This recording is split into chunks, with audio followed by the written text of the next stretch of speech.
Okay, so in this video we're going to go over some of the basic chemistry behind water and some of the principles and properties of water molecules. So let's go ahead and get started. So first of all, a few basics about water. One of the most important features of water is that it's an example of what we call a polar molecule. Polar means that the molecule is, one area of the molecule is slightly positive while another area of the same molecule is slightly negative. So water is a molecule and a portion of the water molecule will have a negative charge and another portion will have a positive charge. And let's show you how that works. So you should know that water is made from hydrogen and oxygen, and the trick to water being polar is this right here. Oxygen is going to hog the electrons from hydrogen. Now oxygen normally has 8 protons and 8 electrons, but it's going to hog and kind of take 2 electrons from the 2 hydrogens, bringing its total up to 10. That's going to give it a negative charge. So if I draw, first of all, 2 electrons on the inside electron level of oxygen in red, and 6 electrons in the second level, because oxygen only has 8 electrons total. By itself, 8 electrons. It's going to grab 2 more electrons for a total of 10, but on its own, oxygen only has 8. Well, now let's focus our attention for a moment on hydrogen. Hydrogen has 1 proton, so that means it has 1 electron. But my notes say that it has 0 electrons. Well, that's because after oxygen kind of grabs the electron, hydrogen really won't have any. So naturally, hydrogen has 1 blue electron there and another blue electron. So hydrogen naturally has 1 electron. Well, you know what? Let's set these electrons in motion. And what I mentioned is that oxygen is going to grab those 2 electrons in blue from the hydrogen. So watch what I mean by that. Oxygen is going to grab those 2 electrons. And now it has a total of 10. It's got 8 of its own, and then the 9th and 10th in blue that it just grabbed from hydrogen. So that's going to give water its polarity. And again, what we mean by that, it has a positive, notice how the hydrogen now has a positive charge because it's got a proton but no electrons. Oxygen now has a negative charge because it has 8 protons but 10 electrons. And so this creates what we call a hydrogen bond, where one water molecule sticks to another. And so here we have 2 water molecules bonded together with a hydrogen bond. And you know, a big collection of water, it's just a big collection of these hydrogen bonds here. And so you can see in every hydrogen bond, the positive hydrogen is connected to the negative oxygen. When we look at a big container full of water, here we have a bunch of about 8 water molecules, 9 water molecules across the top, and I labeled them positive and negative. And when we look at water is arranged in layers. You know, water has depth to it. And so when we look at the water molecules underneath the first layer, we can see how the positive hydrogens are connected and bonded to the negative oxygens. Same with the third level. The third layer of water is, you know, you can see the positive connected to the negative, and the same goes as we continue all the way down. So water arranges itself in this little configuration here whenever you have a pool or a puddle or a container full of water. A couple properties to mention about water besides water being polar. Well, because water is polar, it has what's called a high specific heat, and this simply means that it will resist temperature changes. In the picture, you can see a pot of boiling water. So it takes a lot of energy. It takes a lot of energy to break the bonds and boil water. In this case, in the picture, you know, it takes several minutes over an open flame to generate enough heat to make that water boil. You know, if we look at this little animation here, you can see a pot of water sitting on top of an open flame. And what happens is, as the temperature increases, the bonds in between the water molecules break. And as the bonds in between the water molecules break, you know, gas, water vapor, steam simply rises into the air. but it takes energy to break those bonds that hold water molecules together. So because water's temperature is very difficult to change, this helps our body maintain a nice constant temperature. In the picture, we have some track and field athletes, in the middle of doing an exercise, a run, but at the end of their race, their body temperature really hasn't changed much, even though they were working very hard. Their bodies is made mostly from water, as is all of our bodies.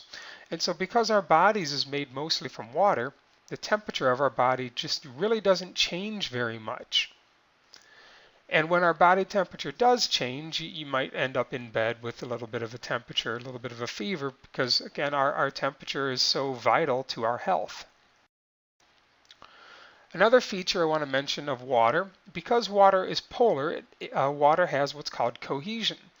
And we can see in this picture a great example of cohesion. So how come this paperclip is able to stay on top of water? You can see the paperclip is not falling through. Well, the answer is pretty straightforward, is that paperclip is not heavy enough.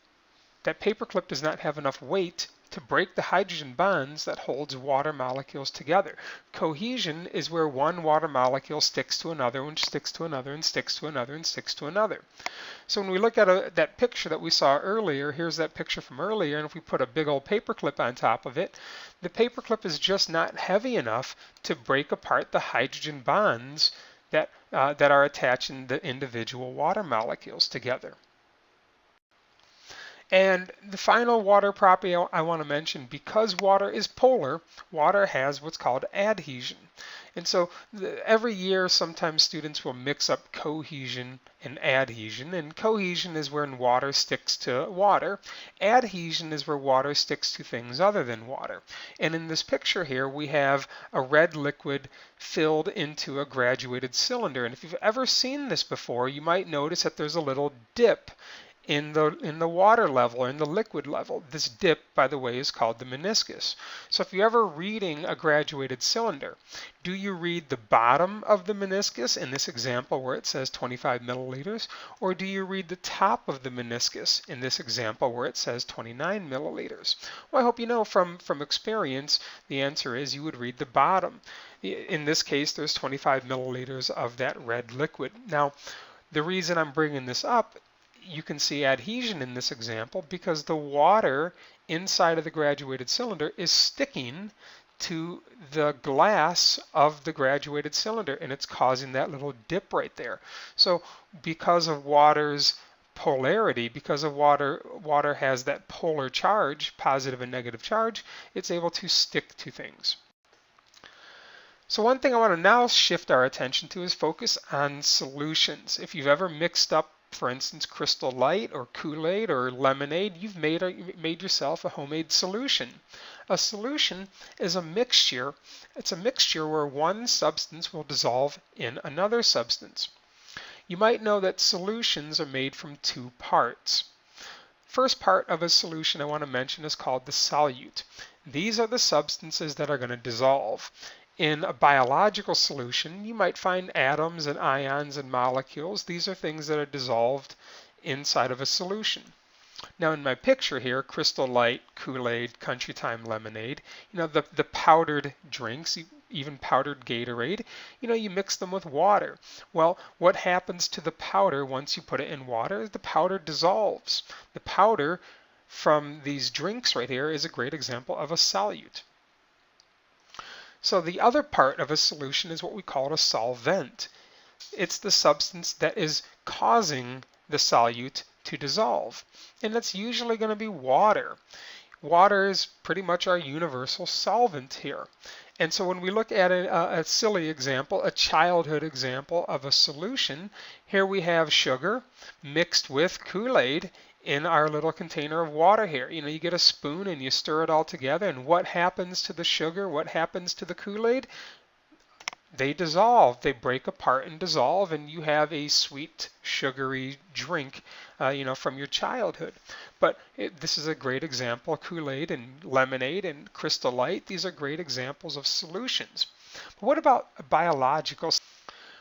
A great example of a biological solution is simply our blood. Here's a picture of a test tube with a little stopper on it filled with blood.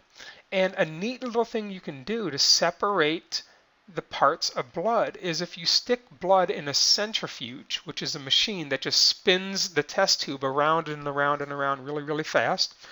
After a few moments, the components of blood will separate, and you can really see that blood is a great example of a solution. On top, you have the plasma, which is the watery part of the blood. Water, again, is pretty much our universal solvent. In the middle, we have a real thin layer of white blood cells, WBCs, and platelets. We'll talk more about white blood cells and platelets in another video. And at the bottom of the test tube are the heavier parts, the red blood cells. And so you can really see that blood is a great example of a solution when you centrifuge it like this. Blood is made from solvent, which we said a moment ago. Plasma is the watery part of blood that makes plasma, because it's mostly made from water, that makes plasma your solvent. And also, there are solutes in your blood: the carbohydrates, the proteins, the sugars. These are all molecules that are dissolved in your plasma, in your watery part of your blood. Well, whenever we talk about solutions, of course, we're going to mention the pH scale. And so what the pH scale, it measures the amount of hydrogen ions that a solution contains. And you might know from the scale here that everything below a 7 on the pH scale is considered an acid, and acids have more hydrogen ions. But the above 7 is what we call a base. Well, bases have a lot of something else, just not hydrogen ions. You can see bases have very few hydrogen ions, but bases have a lot of what are called hydroxide ions. That's what the OH is a symbol for. It's an ion called hydroxide, made up of hydrogen and oxygen. Acids, you can see, have very few hydroxide ions. Right in the middle of our pH scale is our neutral 7. And if we were in class, I would give you some time to try to answer these questions with your neighbor. If you're watching at home, pause the video and try to answer question A, B, and C. I'm going to go over the answer in 3, 2, 1. Question A: which base has the most H+ hydrogen ions? I hope you see that's blood. Which base is really only gives us 3 choices: blood, baking soda, and ammonia.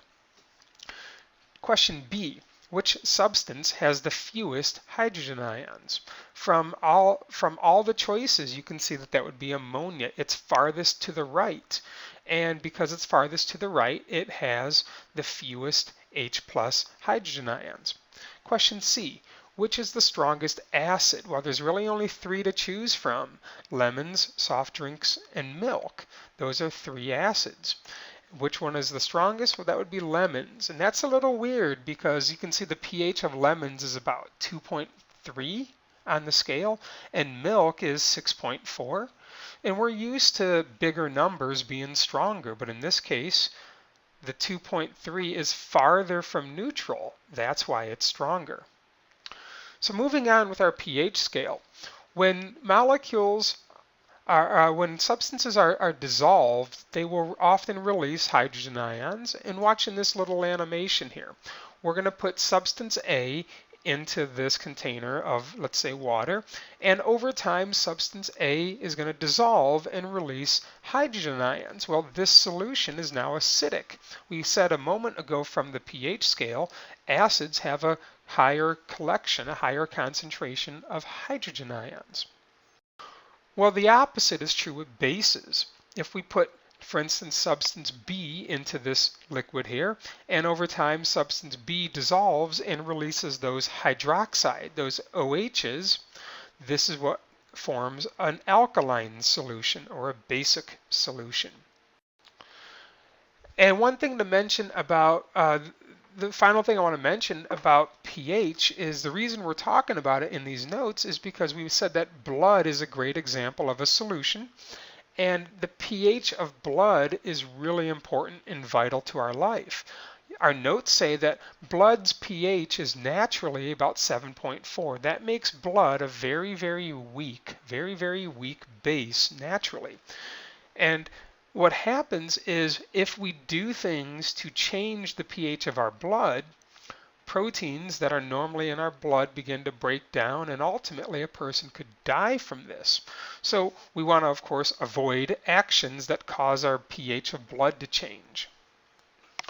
Well, one of the most common actions that causes the pH of blood to change is alcohol use. In this picture here, we see a blood vein with a nice balance of hydrogen and hydroxide ions. Again, normally blood is very slightly basic, but when a person abuses alcohol, you can see in my animation here, a larger collection of hydrogen ions begin to accumulate. As the person drinks more and more and more, their blood gathers more and more of these hydrogen ions. This makes their blood, instead of a nice 7.4 slightly basic, this brings the pH down into the acid range and ultimately can cause internal chemical reactions to stop, and a person could actually die from alcohol poisoning if they drink too much. Well, let's say that a person is at least drinking responsibly and they stop, and over time your kidneys are supposed to remove those excess amounts of hydrogen ions, and that brings your pH back to normal. The problem is people who have a history, a lifetime of alcohol abuse, often have kidney damage, and so they're not able to remove those hydrogen ions, and their blood pH can be off, and that could cause some very serious health effects. And so as we wrap up this video, if you're in my biology class, pause the video. I'd be happy to check your answers for accuracy either before school or after school. So go ahead and pause the video and try to answer these. Good luck.